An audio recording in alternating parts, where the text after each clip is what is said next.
In this unit, we're going to be looking at, are you a discipline problem in your classroom? And here we'll look at elements or silly mistakes that teachers make in their classroom that could possibly lead or escalate a discipline issue in their classroom. So the first element we're going to look at is a very important one: fair and equal. Often learners will compare what consequences they had compared to what consequences another learner received. I always make sure that learners in my class understand the difference between fair and equal. And now equal refers to learners receiving the same consequence for the same rule broken. So treating all learners exactly the same. While fairness refers to giving or taking based on personal needs. Now let's look at a quick example.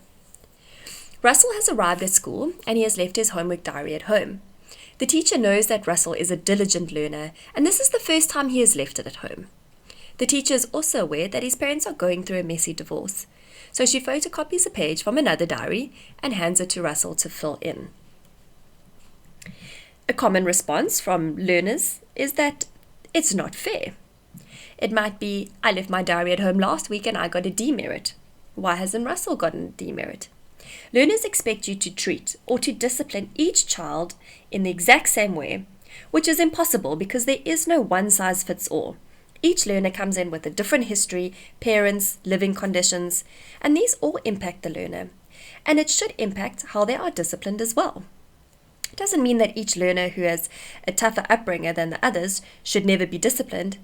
It means that the discipline decided on should take those circumstances into consideration.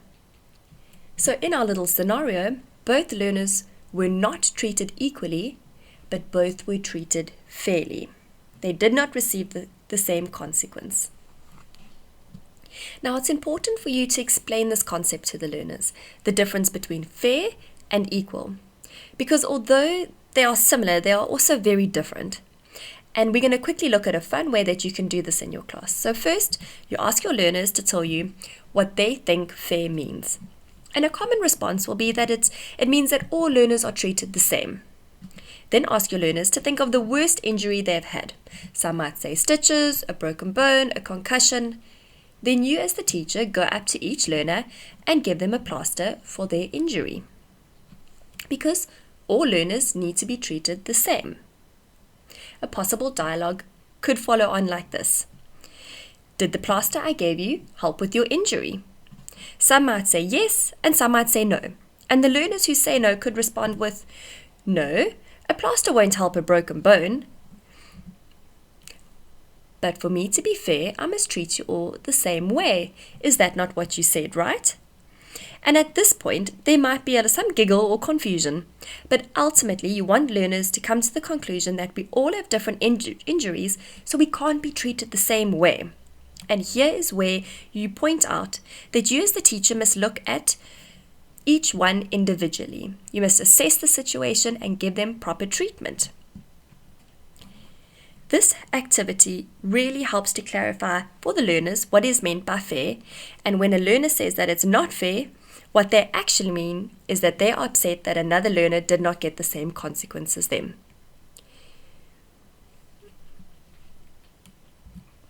And yes, that is exactly how the learners are feeling, and it's good for you to validate these feelings.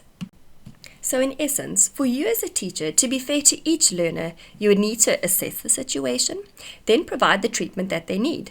And everyone in the class has different needs, so each treatment should be different. And the same goes for your discipline. You can't discipline every learner in the same way, it just won't work.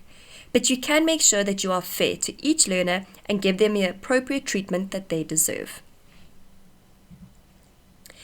It is essential to remember that when you are disciplining learners, that you treat all learners fairly. There is no easy solution and definitely no one-size-fits-all.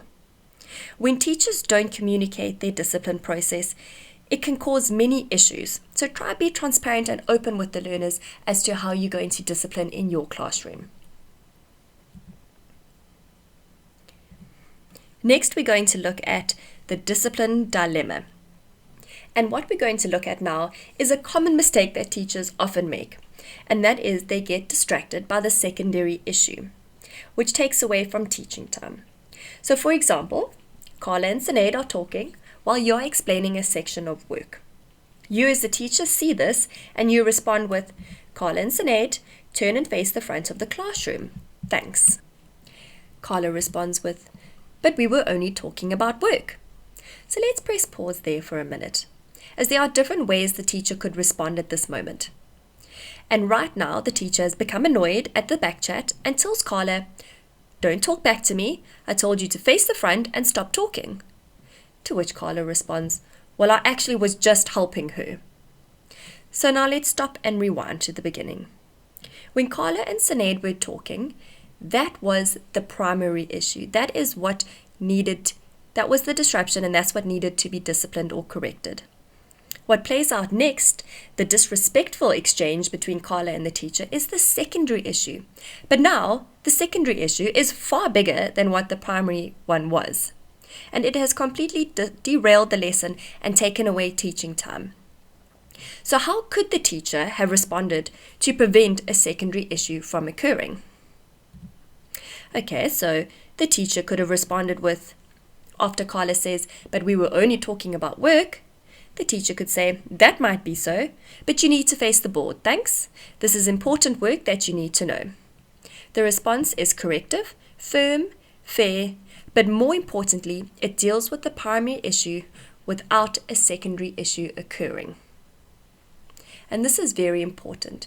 Often disciplining learners takes away time from your teaching. It distracts other learners trying to work, which is really unfair, and it makes your job harder. So try and deal with the primary issue and contain it. And if need be, later on after the lesson, you can pull the learner aside and discuss and talk about how you expect them to behave in your classroom and possibly what you were disappointed with. But try not to derail the whole lesson and escalate a small issue into a big secondary issue.